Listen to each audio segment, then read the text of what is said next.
भक्तगणों, आज आपको शिव पुराण कोटि रुद्र संहिता में विश्वेश्वर ज्योतिर्लिंग और उनकी महिमा के प्रसंग में पंचकोशी की महंता का प्रतिपादन की कथा कहूँगा। आप उसको ध्यानपूर्वक सुनें और इस चैनल को लाइक करें, सब्सक्राइब जरूर करें।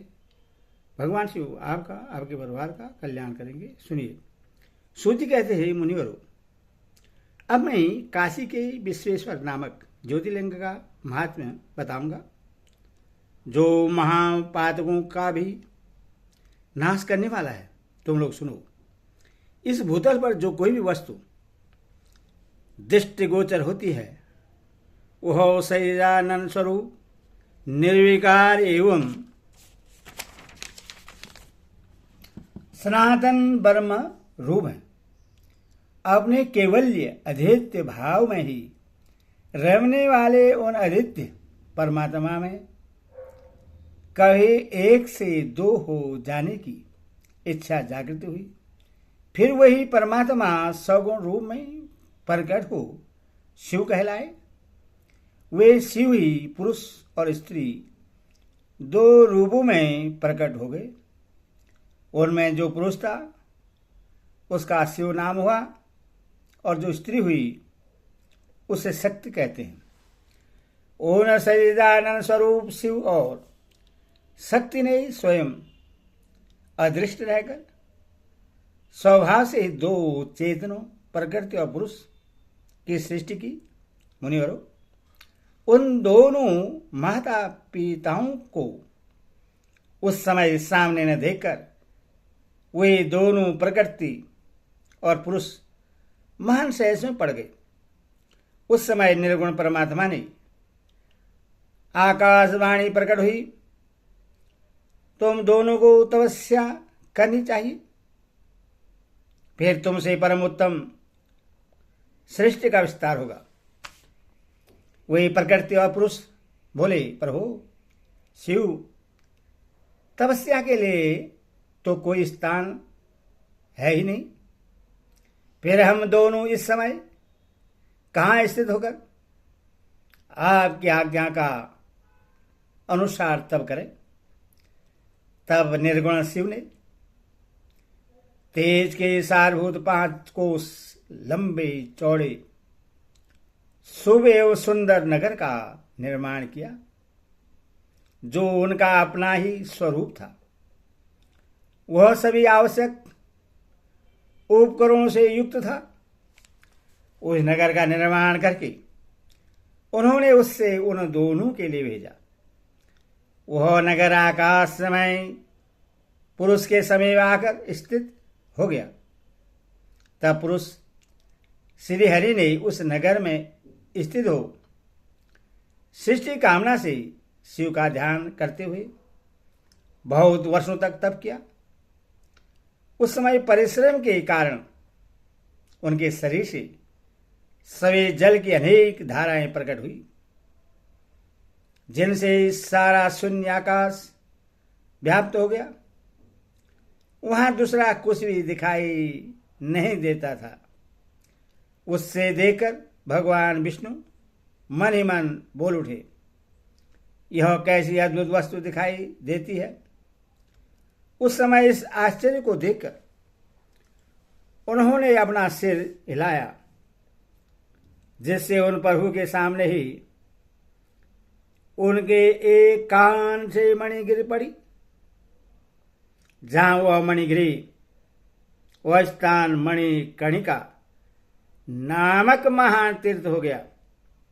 जब पूर्वोक्त जल राशि में वह सारी पंचकोशी डूबने और बहने लगी, तब निर्गुण शिव ने शीघ्र ही उससे अपने त्रिशूल के द्वारा धारण कर लिया। फिर विष्णु अपनी पत्नी प्रकृति के साथ वहां सोए। तब उनकी नाभि से एक कमल प्रकट हुआ और उस कमल से ब्रह्मा उत्पन्न हुए। उनकी उत्पत्ति में भी शंकर का आदेश ही कारण था। तदंतर उन्होंने शिव की आज्ञा पाकर अद्भुत सृष्टि आरंभ की। ब्रह्मा जी ने ब्रह्मांड में 14 भुवन बनाए। ब्रह्मांड का विस्तार महर्षियों ने 50 करोड़ योजन का बनाया है। फिर भगवान शिव ने यह सोचा कि ब्रह्मांड के भीतर कर्मपात से बधे हुए प्राणी मुझे कैसे प्राप्त कर सकेंगे। यह सोचकर उन्होंने मुक्तिदायिनी पंचकोशी को इस जगत में छोड़ दिया। यह पंचकोशी काशी लोक में कल्याणदायिनी, कर्मबंधन का नाश करने वाली, ज्ञानदात्री तथा मोक्ष को प्रकाशित करने वाली मानी गई है। अतएव मुझे परम प्रिय है। यहाँ स्वयं परमात्मा ने अभिमुक्त लिंग की स्थापना की है। अथवा मेरे अंशभूत हरे, तुम्हें कभी इस क्षेत्र का त्याग नहीं करना चाहिए। ऐसा कहकर भगवान हर ने काशीपुरी को स्वयं अपने त्रिशूल से उतार कर मृत्यु लोक के जगत में छोड़ दिया। ब्रह्मा जी का एक दिन पूरा होने पर जब सारे जगत का प्रलय हो जाता है, तब भी निश्चय ही इस काशीपुरी का नाश नहीं होता। उस समय भगवान शिव से त्रिशूल पर धारण कर लेते हैं और जब ब्रह्मा द्वारा पुनः नई सृष्टि की जाती है, तब से फिर वे इस भूतल पर स्थापित कर देते हैं। कर्म का कर्षण करने से ही इस पुरी को काशी कहते हैं। काशी में अमुक्तेश्वर लिंग सदा विराजमान रहता है। वह महापातकी पुरुषों को भी मोक्ष प्रदान करने वाला है। मुनीश्वरों, अन्य मोक्षदायक धामों में सारूप्य आदि मुक्ति प्राप्त होती है। केवल इस काशी में ही जीवों को साजुष्य नामक सर्वोत्तम मुक्ति सुलभ होती है।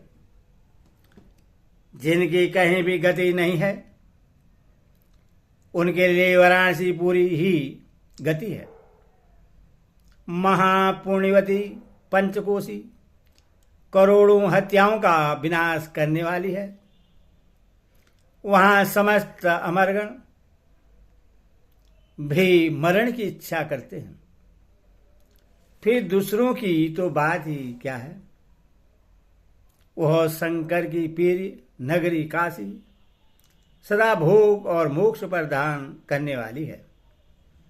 कैलाश के पति जो भीतर से सत्वगुणी और बाहर से तमोगुणी कहे गए हैं, कालांगनी रुद्र के नाम से विख्यात है।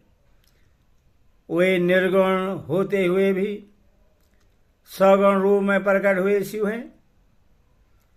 उन्होंने बारंबार प्रणाम करके निर्गुण शिव से इस प्रकार कहा। रुद्र बोले, विश्वनाथ महेश्वर, मैं आपका ही हूं, इसमें सहज नहीं है। सांब महादेव, मुझ आत्म पर कृपा कीजिए।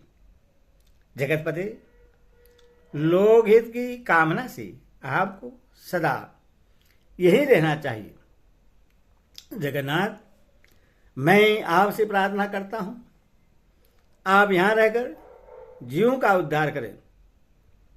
सूर्य जी कहते हैं, तदंतर मन और इंद्रियों को बस में रखने वाले अभिमुक्त ने भी शंकर से बारंबार प्रार्थना करके नेत्रों से आंसू बहाते हुए ही प्रसन्नतापूर्वक उनसे कहा। अभिमुक्त बोले, काल रूपी रोग के सुंदर औषध देवादिदेव महादेव, आप वास्तव में तीनों लोगों के स्वामी तथा ब्रह्मा और विष्णु आदि के द्वारा भी सेवनीय है। देव, काशीपुरी को आप अपनी राजधानी स्वीकार करें।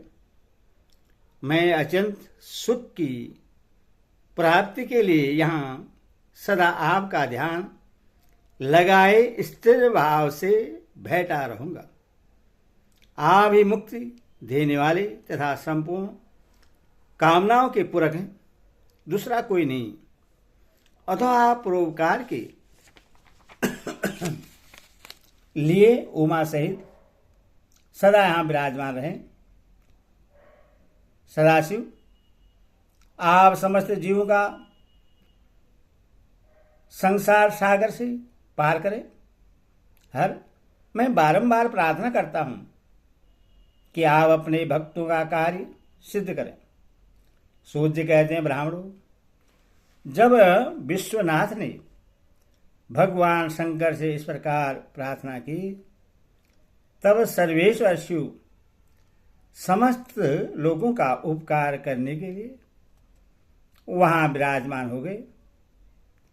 जिस दिन से भगवान शिव काशी में आ गए, उसी दिन से काशी सर्वश्रेष्ठ पूरी हो गई। ओम नमः शिवाय। ओम